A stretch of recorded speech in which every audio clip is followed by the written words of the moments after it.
You're exhausted. Your body is done. You close your eyes. You're ready. And then your brain decides, now is a great time to think about everything. That thing you said 3 years ago. The email you forgot to send. Whether you made the right choices. Whether you're doing enough. The presentation tomorrow. The conversation last week. Every single thing your brain ignored all day. It's saving them for right now. You're not alone in this. Studies show over 60% of people experience racing thoughts at night regularly. And the more tired you are, the worse it gets. But here's what nobody explains. Your brain isn't doing this to torture you. It's doing exactly what it was designed to do. And once you understand the mechanism, you can actually do something about it. During the day, your brain is busy. Tasks, conversations, decisions, stimulation, all of it keeps your attention focused outward. But the moment you lie down and remove all that stimulation, a completely different part of your brain switches on. It's called the default mode network. Scientists discovered it almost by accident in the early 2000s.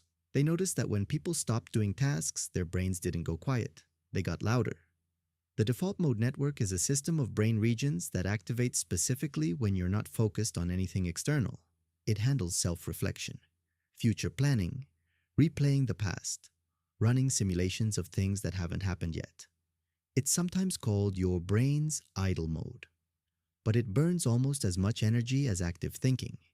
All day long, external tasks suppress it. The second you lie down and close your eyes, it takes over completely. That's not insomnia. That's your brain doing its job at the worst possible time. But the default mode network alone doesn't explain everything. There's a second factor that makes nighttime thoughts so much more intense. Cortisol. Cortisol is your body's primary stress hormone. Most people know it as the thing that spikes when you're anxious or under pressure. But here's something most people don't know. Cortisol levels are supposed to drop gradually throughout the evening, reaching their lowest point around midnight. This is part of your body's natural preparation for sleep. But modern life disrupts this completely. Screens, stress, late meals, artificial light, all of these signal to your body that it's still daytime. And the body that thinks it's still daytime keeps cortisol elevated. Elevated cortisol at night means your threat detection system stays active. Your amygdala, the part of your brain that scans for danger, stays on high alert. And a brain on high alert doesn't sleep. It thinks. It reviews everything that went wrong, everything that might go wrong. It runs threat assessments at 11 p.m. when you just want to rest. This isn't weakness. This is your ancient survival system running in a world it wasn't built for. Now here's the part that makes everything worse. The harder you try to fall asleep, the less likely you are to actually sleep. This sounds backwards, but it's one of the most well-documented phenomena in sleep research. It's called the sleep effort paradox. When you try to fall asleep, you're actively monitoring yourself. Are you asleep yet? Why aren't you sleeping? That monitoring keeps your prefrontal cortex active, the part of your brain responsible for conscious thought. And an active prefrontal cortex blocks the brain's ability to transition into sleep. It's like trying to force yourself to stop thinking about something. The moment you try not to think about it, you think about it more. Sleep works the same way. The more you chase it, the more it retreats. There's also something happening with the content of your thoughts at night. You may have noticed that nighttime thoughts tend to skew negative. Regrets, worries, embarrassing memories, worst-case scenarios. This isn't random either. Research shows that the brain has a negativity bias. It naturally gives more weight to negative experiences than positive ones. This was useful for survival. A negative memory of touching fire keeps you alive. A positive memory of a nice sunset doesn't change your behavior. So the brain prioritizes and replays threats. At night, with no external stimulation to distract from them, these worries rise to the surface.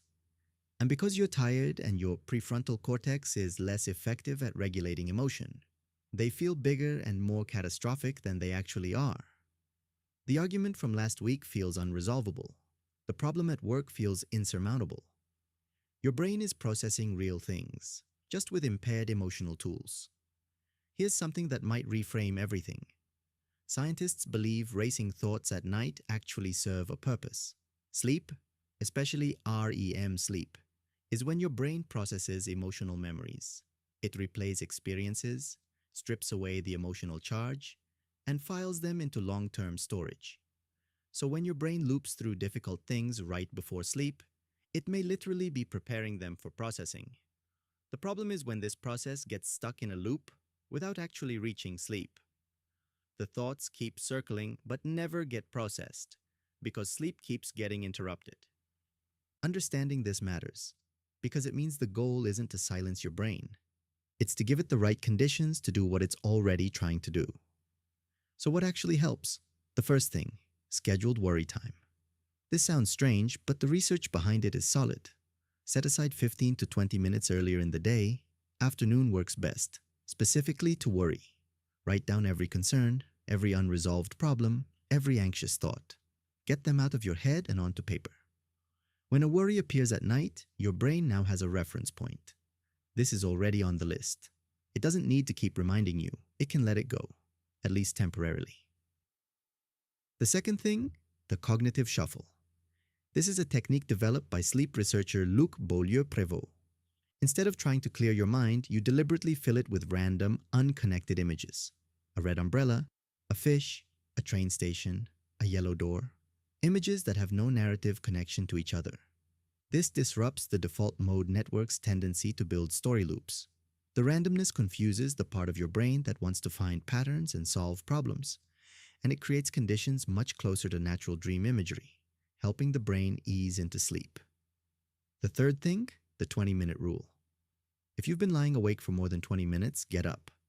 This sounds counterproductive, but staying in bed while awake trains your brain to associate the bed with wakefulness. Over time, your bed becomes a place your brain expects to be alert, not asleep. Getting up, doing something calm, reading, stretching, dim lighting, and returning only when sleepy reinforces the association between bed and sleep. Sleep researchers call this stimulus control, and it's one of the most effective long-term fixes available.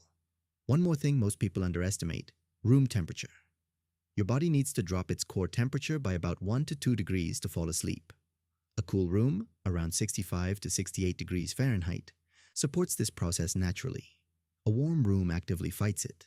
Small adjustment, significant effect on how fast you fall asleep and how long you stay there. Your brain at night isn't broken. It isn't working against you. It's running processes it genuinely believes are important. Processing emotion, preparing for the future, keeping you safe. The mismatch is between what your brain evolved to do and what you actually need at 11 p.m. Understanding that gap is more useful than fighting it. You can't force your brain to go quiet, but you can stop adding fuel to the fire, schedule the worry, shuffle the thoughts, get up if you have to, cool the room. Not because it's magic, because it works with your brain instead of against it. And sometimes that's all the difference between lying there for 3 more hours and actually getting some sleep.